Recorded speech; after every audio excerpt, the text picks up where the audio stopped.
செல்ல கிளி பேச்சு சொல்ல சொல்ல கேட்டு.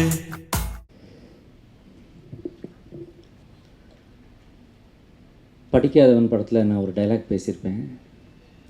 அசால்ட்டு ஆந்திராவில் காலை வச்சுட்டான், நீ நடக்க போகிற விஷயத்துக்கு நான் பொறுப்பு இல்லைன்னு. ஆனால் ஆந்திராவிலேருந்து வந்து இங்கே காலை வச்சவர் நம்ம ப்ரொடியூசரு. இந்த போர்க்களத்தில் பூ என்ற இந்த படத்துடைய இசை வெளியீட்டாளருக்கு வந்திருக்கின்ற மேடையில் இருக்கின்ற இசைஞானி இளையராஜா உள்ளிட்ட அத்தனை சினிமா பிரபலங்கள் அத்தனை பேருக்கும் என்னுடைய மரியாதை கலந்த வணக்கத்தை தெரிவித்துக் கொள்கிறேன். இங்கே வந்திருக்கின்ற பத்திரிகை பெருமக்களே மற்றும் ஊடகத்தை நம்முடைய தொலைக்காட்சி ஊடகத்தை சார்ந்த நண்பர்களே, இணையதள நண்பர்களே, புகைப்பட கலைஞர்களே, என்னை இந்த விழாவுக்கு வரவழைத்த என் நண்பர் தேனி கண்ணன் அவர்களே, அப்புறம் என்னை கூப்பிட மறந்த மௌனம் ரவி அவர்களே, அது நான் தப்பாக சொல்லலை, 1000 டென்ஷனு அதில் மறந்துருக்கலாம். யாரோ ஒருத்தர் லேட்டாக கூப்பிட்டாரு அப்படின்னு சொன்னாங்க. நம்ம அண்ணன் இன்னும் உதயகுமார் அவர்கள் லேட்டாக கூப்பிட்டார், உங்களையாவது லேட்டாக கூப்பிட்டார், இன்னும் கூப்பிடவே இல்லை. பட் அதனால ஒன்றும் இல்லை, நோ ப்ராப்ளம். அதாவது இன்றைக்கி வந்து ஒரு உலகத்திலே எல்லாரையுமே மனசை பதற வைத்த ஒரு காட்சி, அந்த ஒரு காட்சியே வந்து நம்மளால் தாங்க முடியல. தமிழர் என்ற உணர்வு இருக்கிற யாராலையும் அதை தாங்கிக்க முடியாது, மனிதன் என்ற உணர்வு உள்ள யாராலையுமே தாங்கிக்க முடியாது. ஆனால் அப்படிப்பட்ட ஒரு விஷயத்தை, அவ்வளவு சென்சிட்டிவான ஒரு விஷயத்தை திரைப்படமாக எடுக்க வேண்டும், எடுத்து அதை தமிழர்களுக்கு, தமிழ் கூறும் நல்லுலகத்திற்கு ஒரு நல்ல காணிக்கை படைப்பாக கொடுக்க வேண்டும் என்று இங்கே உள்ளவர்கள் கூட நினைக்காத நேரத்திலே அங்கே படம் இயக்கி கொண்டிருந்த ஒருவர் கணேசன் வருகிறார், ஆந்திராவிலிருந்து ஒரு ப்ரொடியூசர் வருகிறாரே, அவருடைய தில்லை நம்ம எப்படி பாராட்டுறது? நம்முடைய பலத்தை கைதட்டுறது மூலமாக பாராட்டுறோம். I am talking about you only. தெரியாத விஷயத்தில் மூக்கை நுழைக்கக்கூடாதுன்னு சொல்லுவாங்க, ஆனால் அவர் நுழைக்கலாம். அவ்வளோ பெரிய மூக்கு, இங்கே நின்று பேசுகிறாரு, இங்கே டச் பண்ணுது. தீர்க்கமான எண்ணம் உள்ளவர்களுக்கு அப்படிப்பட்ட மூக்கு இருக்கும் அப்படின்னு சாமுத்திரிகா லட்சணத்தில் சொல்லுவாங்க. எனக்கு அவ்வளோவா தெரியாது. ஆனால் தீர்க்கமான எண்ணமோ இல்லையோ, மனித குலத்தின் மேல், அதுவும் நம்முடைய தமிழ் சமுதாயத்தின் மேல் இருக்கின்ற ஒரு ஈர்ப்பு, ஒரு நல்ல இதயம் அங்கே இருக்கிறது. அவர் சொல்கிறார் பாருங்கள், சாஃப்ட்வேரை பற்றி ஒரு கதை வந்துச்சு, ஆனால் இப்போ எல்லாம் ஹார்ட்வேரை பற்றி தான் நிறைய கதை வந்துக்கிட்டு இருக்கு. கையில் ஆளாளுக்கு அருவாள் எடுத்துகிட்டு, லுங்கியை மடித்து கட்டிக்கிட்டு, 10 நாள் தாடி இதை வடிவே விட்டுக்கிட்டு, நாக்கை துருத்திக்கிட்டு ஓடிக்கிட்டு இருக்காங்க. அப்படி கதைகள் வந்து கொண்டிருக்கின்ற நேரத்தில் உண்மையான சம்பவம் ஒன்றை எடுத்து, இதற்கு எவ்வளோ தூரம் இதில் வியாபாரம் இருக்கிறது, இதில் எப்படி கவர்ச்சி அம்சங்கள் இருக்கிறதா, இதில் வியாபாரத்திற்கான பஞ்சு டைலாக் இருக்கிறதா, இதை எத்தனை தேட்டரில் ரிலீஸ் பண்ணலாம், இது எஃப்எம்எஸ் யார் வாங்குவா, சேட்டலைட் யார் வாங்குவா, டிஸ்ட்ரிபியூஷன் யார் பண்ணுவா, இதை பற்றிய சிந்தனைகளெல்லாம் ஒரு புறத்தில் ஒதுக்கி வைத்துவிட்டு இந்த படத்தை நம்ம எடுக்கணும், இதற்கு இசைஞானி அவர்கள் இசையமைக்க வேண்டும் என்ற எண்ணத்தோடு எடுத்த இந்த படக்குழுவிற்கு நாம் மீண்டும் ஒரு பலத்தை கைதட்டலை கொடுத்து நம்ம பாராட்ட தெரிவிக்கணும். இந்த படத்தோட போஸ்டர் இன்றைக்கி காலையில் ஒட்டியிருந்தாங்க. 2 விஷயங்கள் தான் என்னை இங்கே வர வைத்தது. ஒன்று ஷீரடி பாபாவின் ஃபோட்டோ, இன்னொன்று அது வாழ்ந்த சித்தர், இன்னொன்று வாழுகின்ற சித்தர் இசைஞானி இளையராஜாவின் முகம்.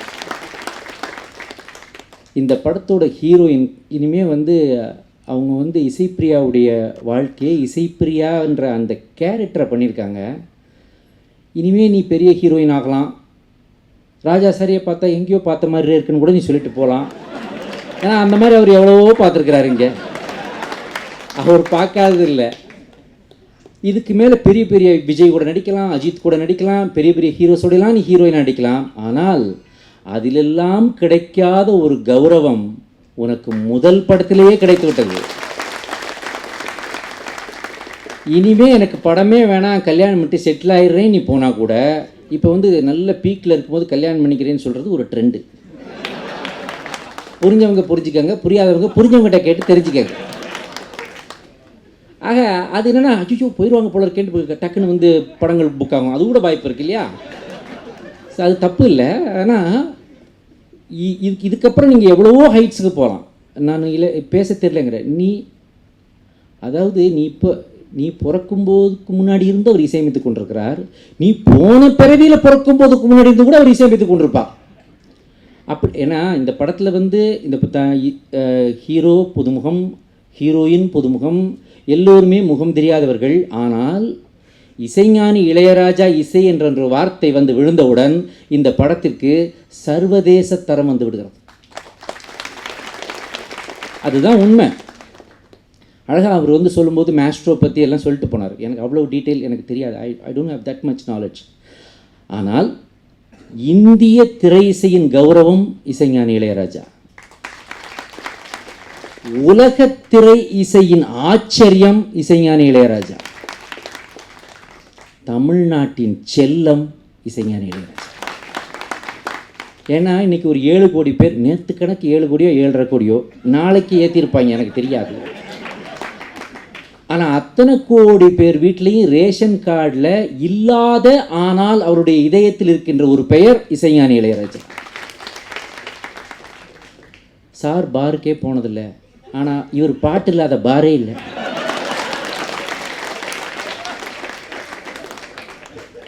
இசைஞானி மது அருந்துவதே இல்லை, ஆனால் மது அருந்தியவர்களுக்கு இசைஞானி இசையை விட்டால் வேறு கம்பெனியே கிடையாது. எவ்வளவு பாரில் எவ்வளவு காரில் எத்தனை பேருக்கு ட்ரிங்க்ஸோட கம்பெனி கொடுத்துக்கிட்டு இருக்காரு தெரியுமா?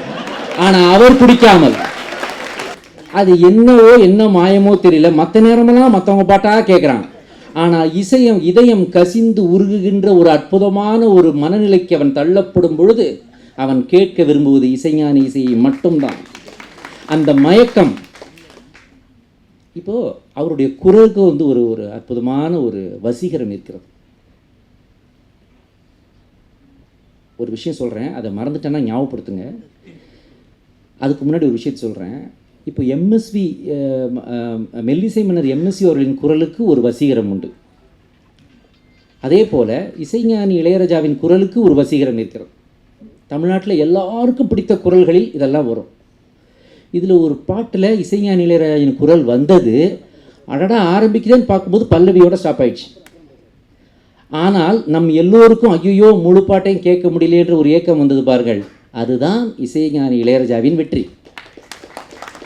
அந்த பாடல் நிச்சயமாக இந்த படத்தோட ஒரு ஹைலைட்டாக இருக்கும். அதாவது இந்த குழுவுக்கு நான் ஒன்று சொல்லிக்க விரும்புகிறேன். மொசாட் வாழ்ந்த காலத்தில் நாம் வாழவில்லை, பாக் வாழ்ந்த காலத்தில் நாம் வாழவில்லை, பீத்தோவன் வாழ்ந்த காலத்தில் நாம் வாழுகின்ற பாக்கியம் நமக்கு கிடைக்கவில்லை. விவால்டின்னு 4 சீசன்ஸ் எழுதினார், அந்த டைமில் நம்ம வாழலை.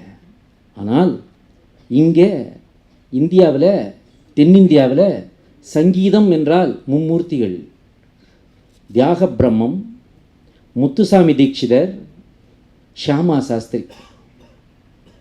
இந்த 3 பேர் தான் கர்நாடக சங்கீதத்திற்கான ஆரம்ப கட்டமைப்புகளை செய்து பல இறைவன் மேல் பல பாடல்களை பாடி சங்கீதத்தை வளர்த்தார்கள்.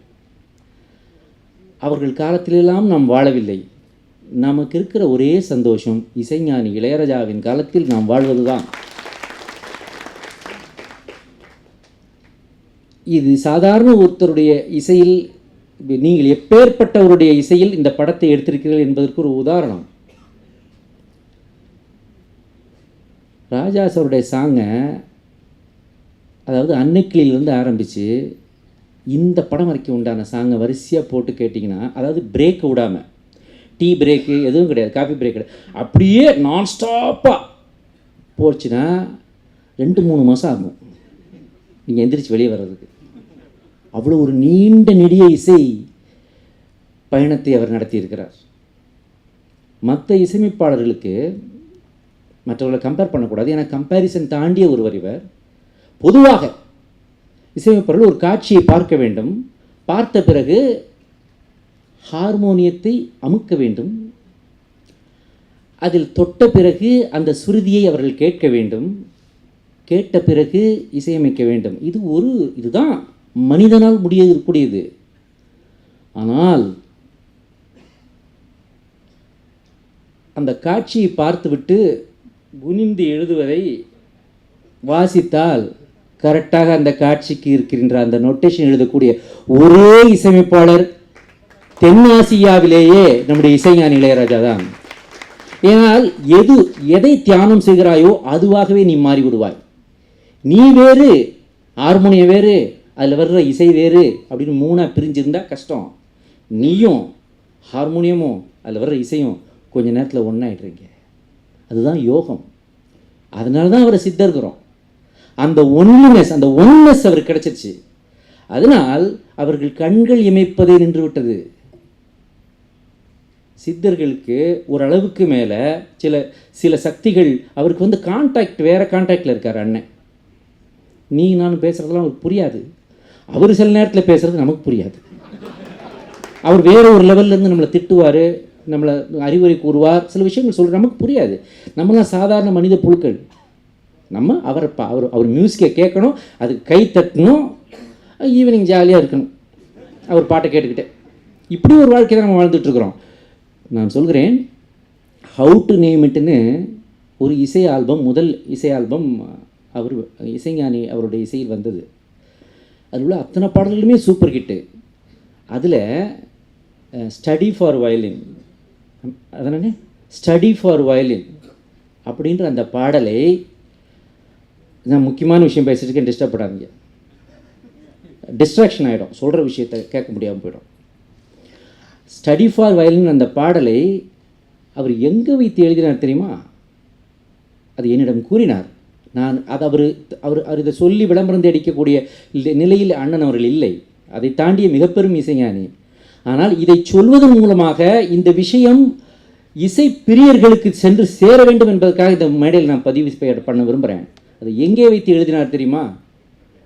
அது ரூமில் வைத்தோ, அல்லது ஸ்டூடியோவில் வைத்தோ, அல்லது வீட்டில் வைத்தோ, அல்லது அவருக்கு பிரியமான ஒரு தோட்டத்தில் அமர்ந்தோ, அல்லது அவருக்கு பிரியமான ஒரு தன்னுடைய அறையில் அமர்ந்தோ, அல்லது ஹார்மோனியத்தை வைத்துக்கொண்டோ அந்த நோட்டேஷன்ஸை அவர் எழுதவில்லை. அவர் விமானத்தில் சிங்கப்பூருக்கு பறந்து கொண்டிருக்கும் பொழுது பேப்பரில் இப்படி எழுதினால் இப்படித்தான் வரும் என்ற அந்த அந்த நம்பிக்கையோடு, அந்த அந்த வைராக்கியத்தோடு இதை எழுதினால் இதுதான் சொல்கிற அந்த டெஃபினிட்னஸ் அங்கே வைத்து எழுதியது தான் அந்த பாடல். இது போன்ற ஒரு அசாத்தியமான இசைத்திறமை என்பது மேலே கான்டாக்ட் இல்லாமல் வராது. கீழே இருந்தே இவ்வளவு கான்டாக்ட்னா ஃப்ளைட்டில் போகும்போது இன்னும் கான்டாக்ட் பக்கமாயிடுதுல்ல,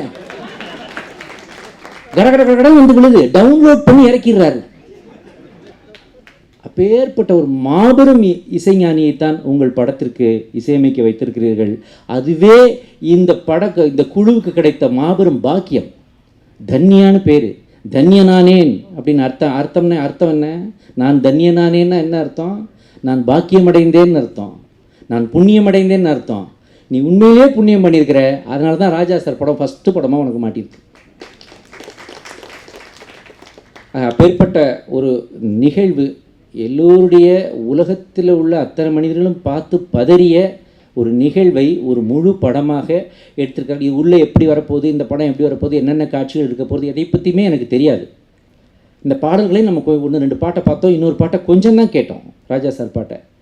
இருந்தாலும் இந்த படத்திற்கு சர்வதேச லெவலில் ஒரு அங்கீகாரம் கிடைத்திருக்கிறது என்றால் அது இசைஞானி இளையராஜா அவர்களின் இசையால் தான். அதை மீண்டும் ஒரு முறை பதிவு பண்ணி இந்த படம் நல்ல முறையில் வெற்றி பெற வேண்டும். அந்த படத்தையும் கொண்டே மக்கள்கிட்ட சேர்க்க வேண்டிய பொறுப்பு ஊடகங்கள் உங்கள் கையில் தான் இருக்குது. இதில் எந்தவித எதிர்பார்ப்பும் இல்லாமல் இந்த ஒரு நல்ல விஷயத்தை மக்கள் கொண்டு சேர்ப்பதை உங்களுடைய ஒர்க்காக நினைக்காம உங்களுடைய டியூட்டியாக நினச்சி கொண்டு போய் சேர்க்கணும்னு கேட்டுக்கிறேன். வாழ்த்து கூறி விடைபெறுகிறேன். நன்றி, வணக்கம்.